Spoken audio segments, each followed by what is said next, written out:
Assalamualaikum warahmatullahi wabarakatuh. Perkenalkan, kami dari kelompok 9 dengan anggota, nama saya Arifah Kurniawati dengan NIM 215504658. Nama saya Hanik Soibah dengan NIM 215504677. Nama saya Lina Fitriana dengan NIM 215504693. Dengan narasumber kami, pemilik Master Cell, Mbak Roifatul Fungadah.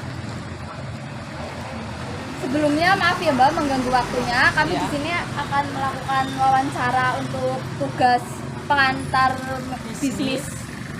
Ya nggak apa-apa, boleh. Untuk sejarah atau profil singkat dari bisnis ini itu apa ya Mbak? Secara profilnya kan counter ini bernama Master Cell ya. Berharap ya, master kan itu kan suhu ya, berharap jadi yang paling baik lah di area Seruni ini. Sejarahnya awalnya berdiri tahun 2019, tepatnya tanggal 6 Maret. Itu sebelum apa sudah pandemi Mbak berarti? Sebelum pandemi masuk Indonesia kan tahun 2020 ya. Ya. Jadi sebelum pandemi. Berdiri tuh karena tadinya kan saya merantau ya di PT. Terus karena usia yang semakin lama semakin tua ya, di PT kan ada batasan usia. Jadi memutuskan untuk membuka usaha counter ini. Dan alhamdulillah lagi disupport oleh ibu saya sih, orang tua saya dan saudara-saudara saya. Jadi bisa berjalan alhamdulillah. Kalau awalnya itu langsung di sini apa di rumah dulu apa gimana Mbak? Langsung di sini sih, kebetulan kan ini kiosnya baru ya, punya saudara sendiri sih ya. Terus sama ibu saya tuh disaranin ngambil ini satu buat buka counter. Dan kakak saya, berhubung kakak saya yang pertama tuh yang buka counter di rumah. Dan counter lumayan ini ya, lumayan rame. Terus saya mengikuti jejak kakak saya buka counter di sini dan alhamdulillah berjalan sih sampai sekarang. Maaf Mbak, untuk counter ini sendiri apakah udah milik sendiri atau masih kontrak? Oh, kalau bangunannya ini yang kontrak, masih kontrak sih. Kalau boleh tahu untuk modal usaha awalnya itu berapa ya Mbak? Modalnya semuanya buat stok, buat ini kan renovasi juga ya sedikit, terus sama bayar yang kerja juga, yang maksudnya tukang yang renovasi itu sekitar 20 juta sih modal awal.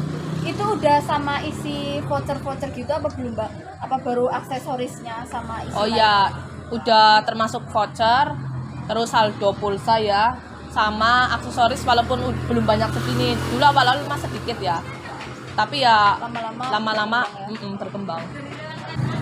Untuk modalnya itu uang sendiri, tabungan dari diri sendiri atau minjem ke bank atau dari mana atau Duit sendiri. Itu juga ini sih nyairin uang BPJS Ketenagakerjaan yang aku kan 5 tahun di PT, dari PT itu dicairin, alhamdulillah bisa buat modal buka counter.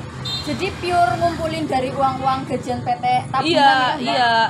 Tapi nggak cuma uang itu aja ya, uang nyairin BPJS juga ada lah, modal tabungan sendiri ada, tambahan tabungan sendiri. selanjutnya untuk penyetokan atau persediaan barang itu sendiri dari mana ya Mbak? Dari sales, tiap hari ada sales yang muter. Tapi dijadwal sih, misal sales Indosat hari apa, sales Tri hari apa. Oh, berarti itu ada periodenya ya Mbak? Ada.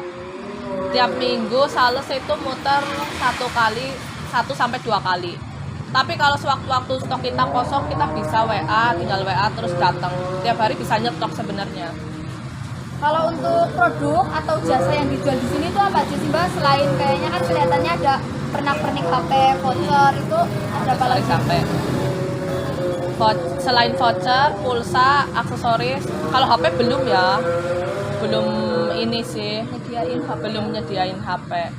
Nextnya mungkin semoga bisa ini sih.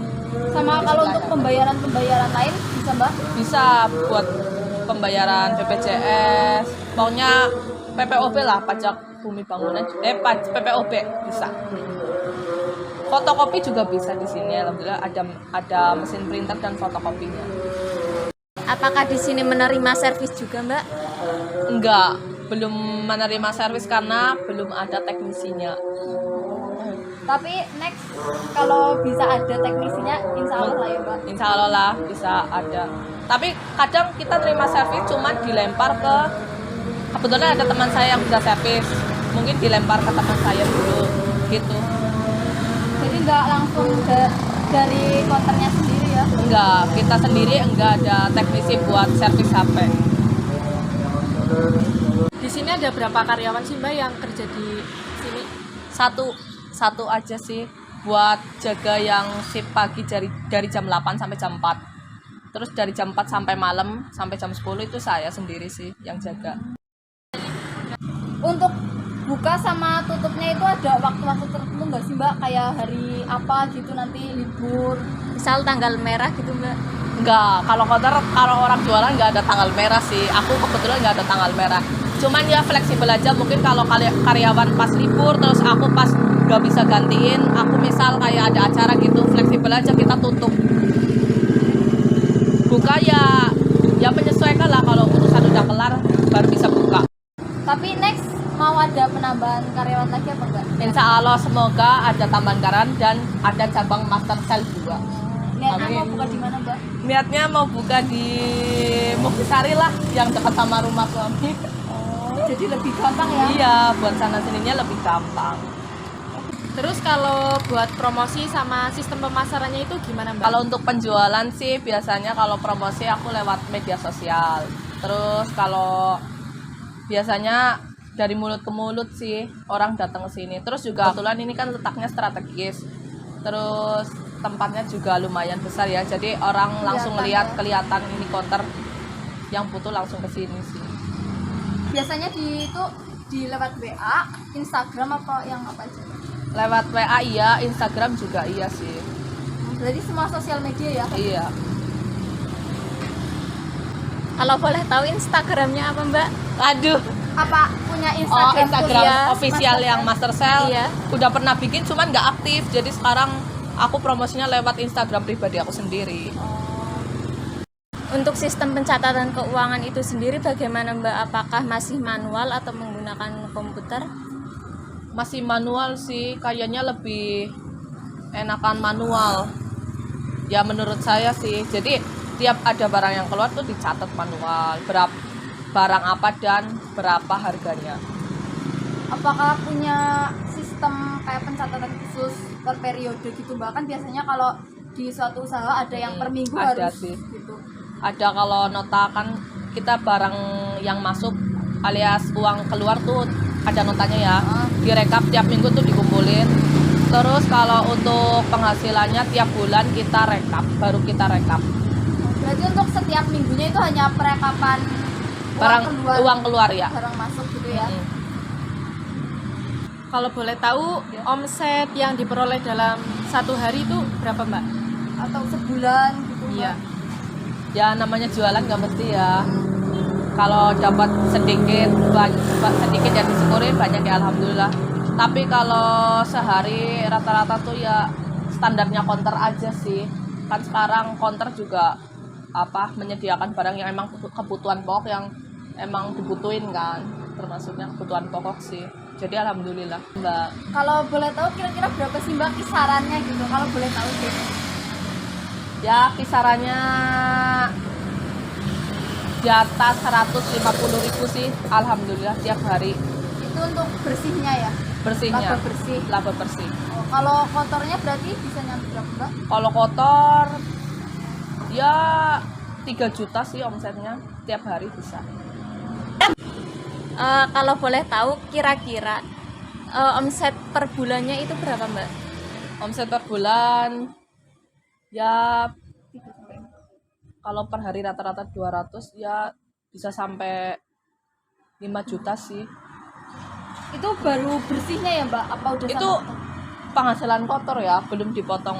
Kan itu penghasilan 5 juta sebulan buat bayar kontrakan, buat bayar pekerja, sama buat bayar listrik sih.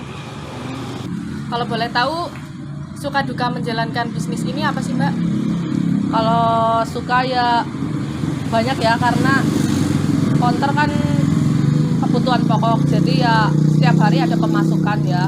Kalau dukanya paling komplainan dari pelanggan, misal kayak kuota belum masuk, apa cukup menguras ini ya, energi, kayak kita harus sabar. Terus belum lagi kalau registrasi tuh kadang pelanggan minta diregistrasiin, minta didaftarin tuh kan kadang juga susah dari sananya buat didaftarin ya, gitu sih dukanya. Kalau untuk cuaca itu nggak ngaruh di penjualan apa gimana Mbak? Mungkin salah satu hambatannya sekarang hujan kalau malam. Iya, kalau cuaca di sini ngaruh sih. Kalau misal habis hujan tuh udah jalan udah sepi, jadi cukup berpengaruh buat penjualan. Jadi cuaca juga salah satu masuk ke Iya, salah satu dukanya. faktor duka. Jadi penghasilannya berkurang tuh. Kalau kayak gini ya musim pandemi gitu, ngaruh nggak sih Mbak ke suka gitu? Kan banyak anak-anak sekolah yang butuh kuota. Ya kebetulan kan aku buka nggak lama terus ada pandemi ya, terus sekolah diliburkan, sekolah lewat online daring. Itu sih yang kayak pesat banget, bisa signifikan banget penjualannya, bisa tinggi. Berarti di saat pandemi yang lain turun itu kalau konter-konter Iya, alhamdulillah ya mungkin bisa dikatakan seperti itu. Kayak kalau pandemi kan misal kebanyakan yang jual apa ya, misalkan menurun ya kalau pandemi. Kalau konter alhamdulillah malah meningkat. Mungkin ini bisa dibilang pertanyaan terakhir ya Mbak. Pesan-pesan atau motivasi untuk para mahasiswa yang ingin berbisnis apa ya? Pesan-pesannya jangan takut dan harus berani berspekulasi kalau untuk membangun bisnis. Jangan takut ya, kalau udah ada niat pasti ada jalannya aja sih. Terus berani mengambil spekulasi, resiko. Iya, kalau kita mikirnya resikonya rugi itu nggak bakalan bisa berjalan. Jadi harus berani mengambil spekulasi. Mungkin itu saja pertanyaan yang kami ajukan dari kelompok kami. Sebelumnya terima kasih ya Mbak sudah meluangkan waktunya. Ya, sama-sama. Makasih. Itu saja dari kelompok 9, kurang lebihnya mohon maaf. Wassalamualaikum warahmatullahi wabarakatuh.